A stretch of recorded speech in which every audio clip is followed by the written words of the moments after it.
There are pains that cannot be explained with words. It is not just sadness and anger. It is something deeper, more destabilizing. When someone betrays you, you do not only lose that person, you lose the version of the world you believed was safe, and suddenly everything becomes unstable. You ask yourself, how did I not see it? How could they do it? At what moment did everything change? But the real question is not why they did it. The real question is, why does it hurt so much? Today we are going to understand what happens in your mind and in your body when someone you trusted breaks that bond. Because the pain of betrayal is not weakness. It is biology, attachment, and survival. And understanding it can be the first step toward beginning to heal. Betrayal does not hurt because of the act itself. It hurts because of the person who committed it. If a stranger speaks badly about you, it may bother you. If a coworker disappoints you, it may frustrate you. But when the one who betrays you is your partner, your best friend, a close family member, the impact is completely different. Why? Because the pain is not only in the behavior, it is in the bond. From the moment we are born, our brain is designed to create connections, not only for companionship, but for survival. For thousands of years, being alone meant danger. The group meant protection and safety.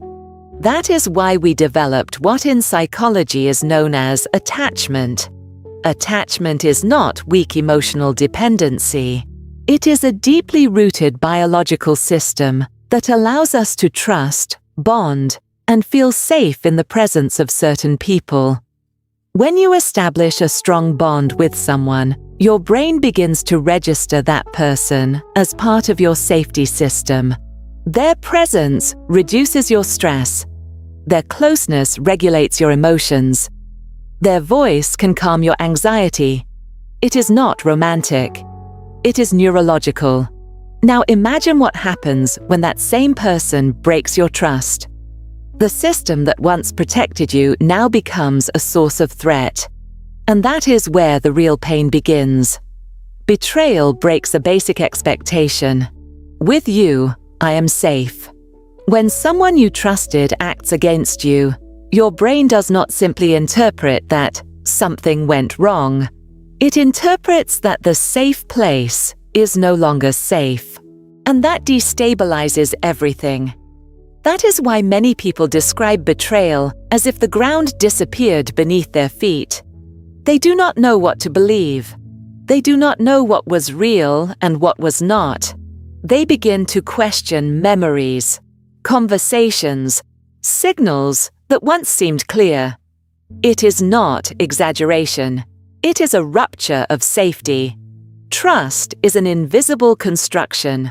We do not see it, but we take it for granted. When that structure collapses, not only does the relationship break, the internal sense of stability breaks as well. This is where many people begin to judge themselves. I am overreacting. I should be over this. It wasn't that serious. But if the bond was deep, the reaction is not disproportionate. It is coherent with the emotional investment you made. The deeper the attachment, the greater the impact. And there is something even more delicate. Betrayal does not only break the bond with the other person, it also breaks the image you had of yourself within that relationship. Maybe you saw yourself as someone loved. Maybe you felt chosen. Maybe you believed you were a priority. When betrayal happens, that narrative fractures, and the mind desperately tries to make sense of it. Was I wrong? Was I naive? Was I never enough? But here it is important to understand something fundamental. Betrayal speaks more about the character of the other person than about your personal worth. However, the brain does not process it that way at first. Because when someone who is part of your safety system fails, your mind searches for internal responsibility. It is a primitive way of trying to regain control. If it was my fault, then I can correct it. If I was the problem, then I can change. Accepting that someone you trusted chose to hurt you is more difficult than blaming yourself. That is why the pain of betrayal is not only emotional, it is structural. It affects the way you feel about yourself, about others, and about the world. Betrayal does not hurt because you are weak. It hurts because the bond was real. And the more real it was, the deeper the impact. Understanding this does not eliminate the pain immediately, but it prevents you from punishing yourself for feeling it. You are not reacting too much. You are reacting to the rupture of something your brain considered safe, and that, for any human being, is profoundly destabilizing. When someone betrays you, you do not only feel emotional pain, your body reacts as if you were in danger. And it is not a metaphor. From a neurological perspective, betrayal activates regions of the brain associated with physical threat. The amygdala, which is the danger detection center, becomes strongly activated. This structure does not clearly distinguish between physical threat and intense emotional threat.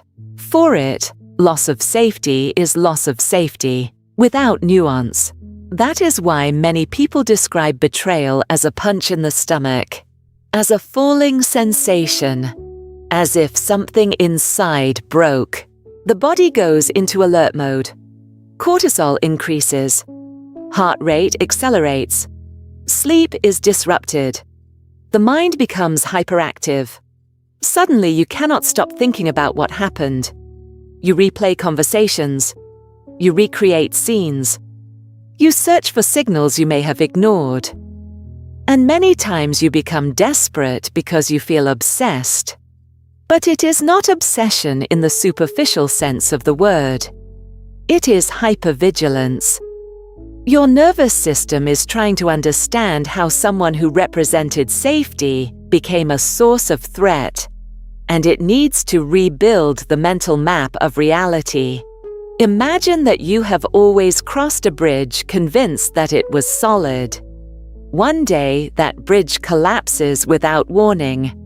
You would not only feel fear, you would feel distrust toward any other bridge, and you would probably try to analyze what failed.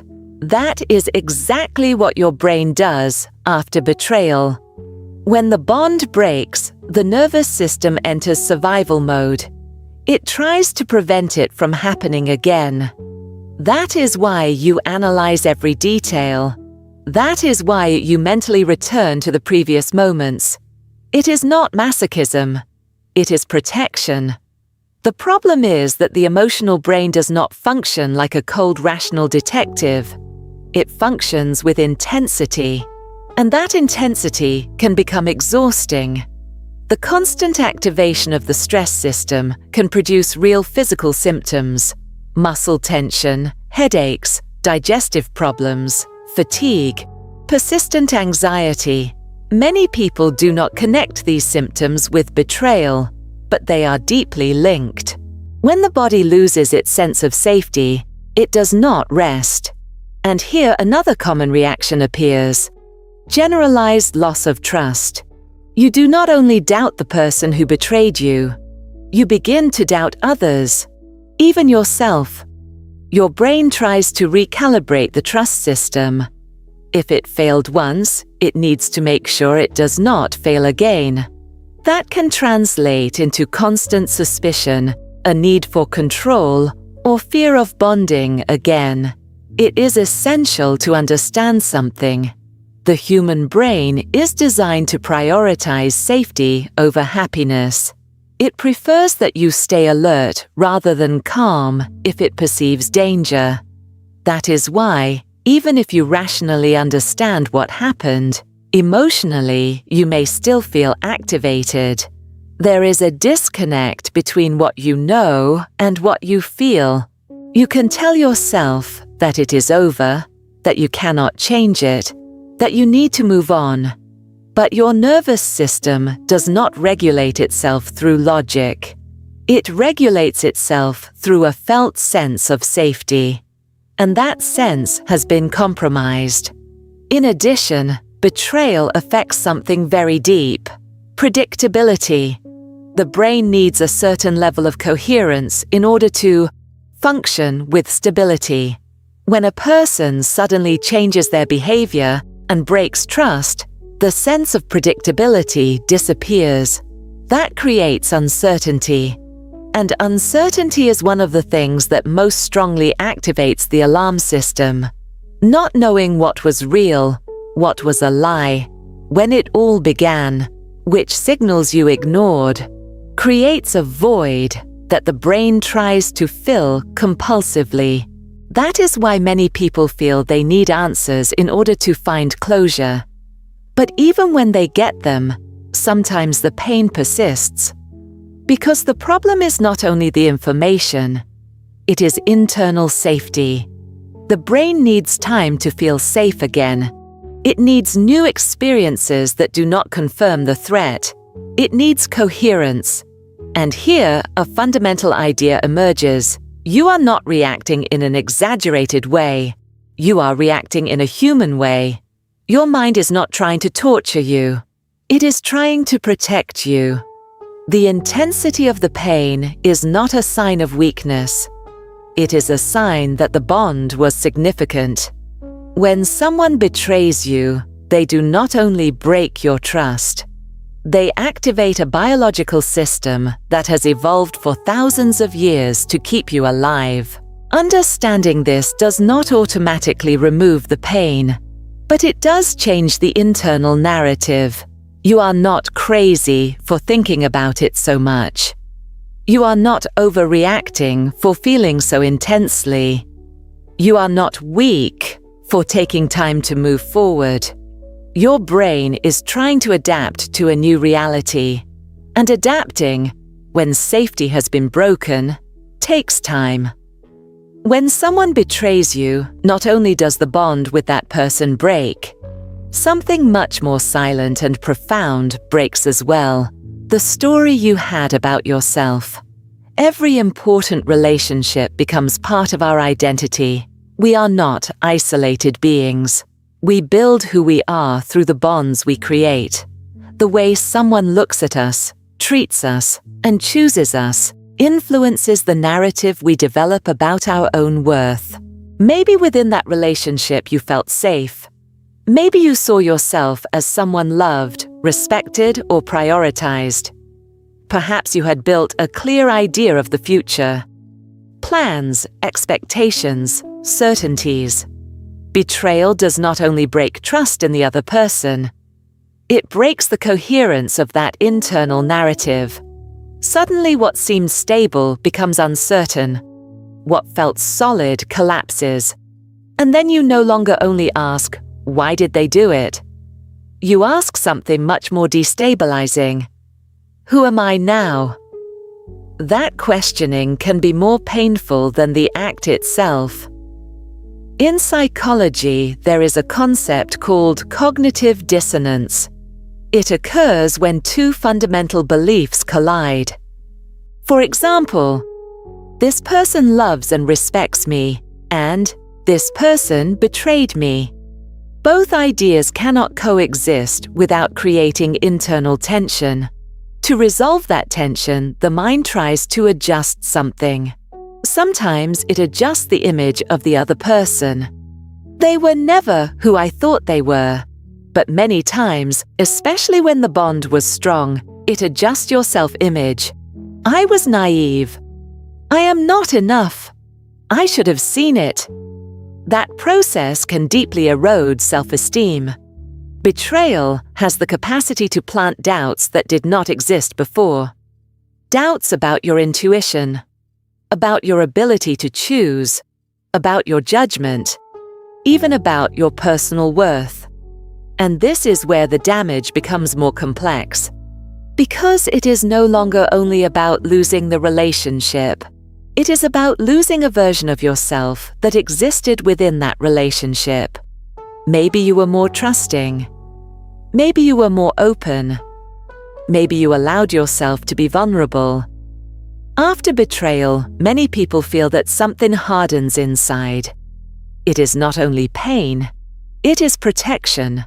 But that protection, if not understood, can turn into generalized distrust or emotional closure. The mind tries to prevent something similar from happening again, and to do so, it modifies the way you relate to yourself and to others. In addition, betrayal alters the perception of the past. Memories that once seemed happy are now reviewed with suspicion. Conversations that once felt innocent acquire new meanings. There is a constant reconstruction of the shared history. That process can be exhausting, because the brain is trying to reorganize the entire narrative so that it makes sense within the new information. And until it succeeds, the feeling of internal chaos persists. It is important to understand that this chaos is not emotional weakness. It is a natural reaction when an important part of your identity has been compromised. Deep relationships act as mirrors. Through them, we confirm aspects of ourselves. When that mirror breaks, the image we had of our own identity also distorts. That is why many people after betrayal say things like, "I don't recognize myself. I'm not the same person anymore. Something changed in me." And it is true.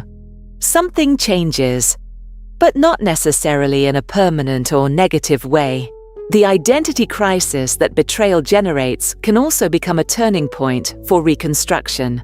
First comes the fracture, then comes the question, and later, with time, the rebuilding. But in the initial moment, what you feel is disorientation. Certainty is lost. Coherence is lost. And the mind desperately searches for a stable point to hold on to. Here it is essential to separate two things: the other person's action and your personal worth. That someone chose to betray you does not redefine your dignity. However, the emotional impact can make it feel as though it does. That is why healing from betrayal is not only about stopping the thoughts. It is about rebuilding the internal narrative. It is about integrating the experience without allowing it to define your entire identity. Betrayal does not say who you are. It says something about the other person's limits, decisions, or conflicts. But until the brain processes that difference, the internal confusion can be intense. And that intensity is not exaggeration. It is the result of having invested affection, trust, and parts of your identity in someone who broke that invisible agreement. Understanding this is crucial, because if you see betrayal only as an external event, you underestimate its impact. But if you understand that it also touched the structure of your identity, you can begin to consciously rebuild it. It is not about becoming who you were before. It is about integrating the experience and turning it into learning without allowing it to destroy your self-esteem. Betrayal fractures a story, but it also opens the possibility of writing a new version of yourself, more conscious, stronger, and clearer about your boundaries. And that process, although painful, can become the beginning of a profound transformation. There is an aspect of betrayal that is rarely mentioned clearly. It can generate a real traumatic response. When we hear the word trauma, we usually associate it with serious accidents, physical violence, or extreme situations. But trauma does not depend only on the type of event. It depends on the impact that event has on the nervous system. And betrayal, when it breaks a deep bond, can intensely alter that system. In psychology, there is a theory known as betrayal trauma theory, which explains how harm caused by someone we trusted can be especially destabilizing. It is not the same to suffer an emotional wound caused by a stranger as by an attachment figure. When the source of safety becomes the source of pain, the brain enters a paradox that is difficult to process. On one hand, it needs that figure because it has been important. On the other hand, it perceives them as a threat. That contradiction generates prolonged activation of the nervous system. That is why many people, after betrayal, experience symptoms that go beyond sadness. Intrusive memories, repetitive thoughts, scenes that appear again and again without being able to stop them. A constant feeling of alertness. Difficulty trusting even in new situations. It is not simply overthinking. It is a biological reaction. When an intense emotional experience occurs, the brain tries to archive it properly. But if the emotional charge is too high, the memory does not integrate in a stable way.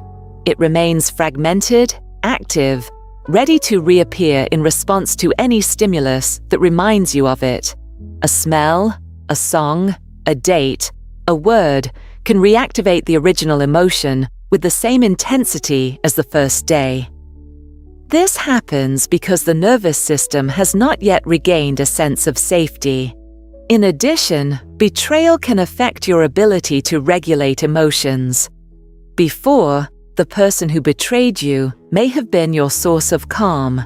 Perhaps they were the one who soothed you when you were anxious, who listened to you, who validated your feelings. When that figure disappears or becomes a threat, you also lose part of your external emotional regulation system. And that leaves the body in a state of vulnerability. The invisible trauma of betrayal does not always manifest as constant crying.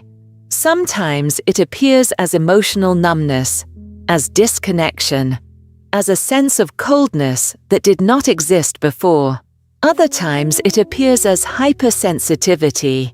You react intensely to small signs of distrust. You interpret neutral gestures as potential threats. You struggle to relax even in safe contexts. It is important to understand that these reactions are not exaggerations. They are attempts by your nervous system to protect you from further harm. The mind learns from experience. If you were once hurt in a context of trust, the brain increases vigilance to prevent it from happening again. However, that constant vigilance can become exhausting. Living in a permanent state of alert consumes energy. It can affect sleep, concentration, appetite, and motivation. Many people after betrayal feel tired, confused, or emotionally drained without understanding why. The body is working overtime, and here a common mistake appears, trying to speed up the process. I should be better by now. Months have passed. I don't want to keep feeling this. But the nervous system does not regulate itself through pressure. It regulates itself through safety. Recovering from invisible trauma requires time and consistency. It requires new experiences that do not confirm the threat. It requires rebuilding internal and external boundaries. It is not about forgetting what happened. It is about integrating the experience without the body continuing to react as if it were happening now. That integration occurs when the mind can reinterpret the event without activating the same level of alarm. When you can remember without your heart racing. When you can talk about it without feeling as if you are back at the same point. That does not mean the pain disappears completely. It means it no longer dominates your nervous system.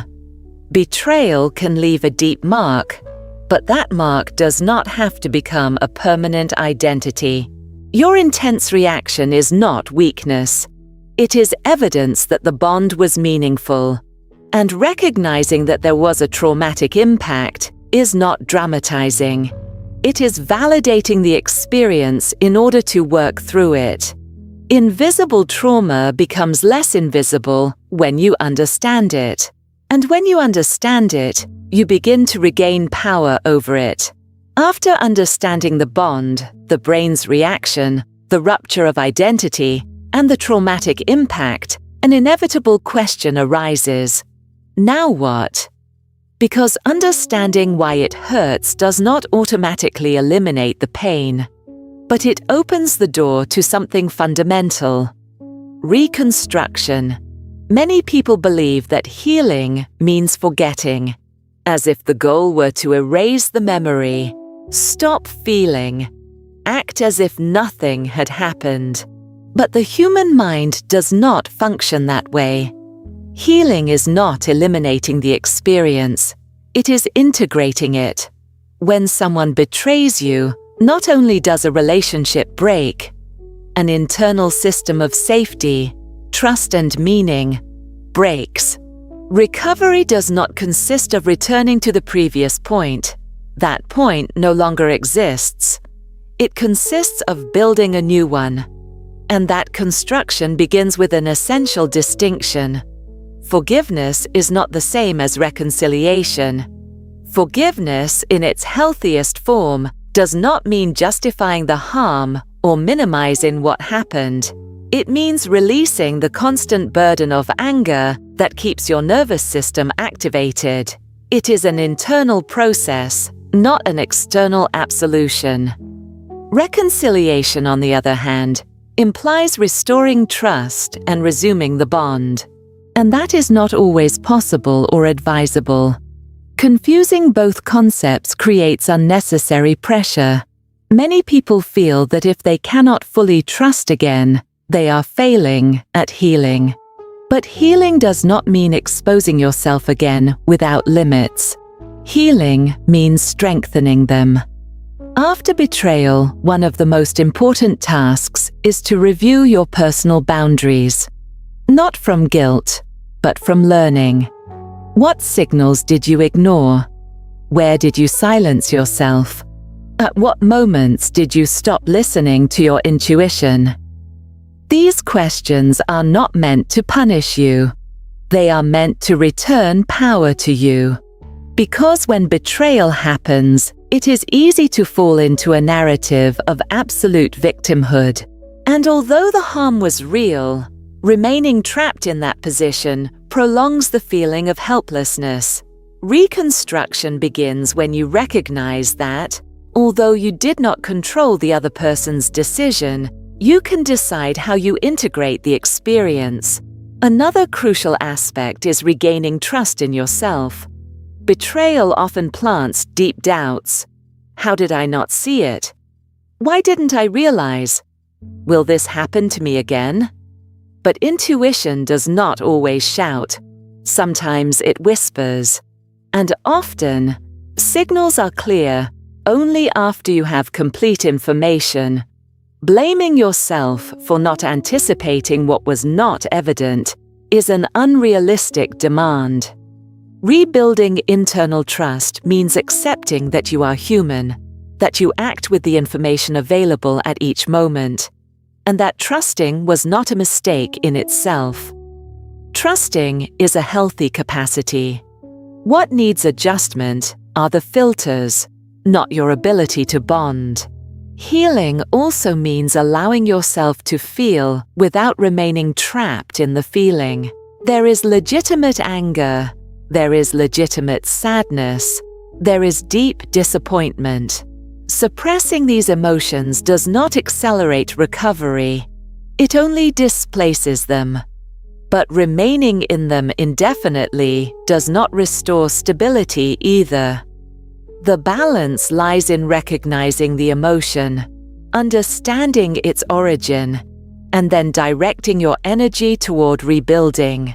That rebuilding may include new routines, new internal dialogues, even new ways of relating. It may involve strengthening your emotional autonomy, expanding your support network, or developing greater clarity about what you are willing to accept. Something important happens when you go through this process consciously. Your identity stops being defined by betrayal and begins to include resilience. You are not only the person who was betrayed, you are the person who survived that experience and learned from it.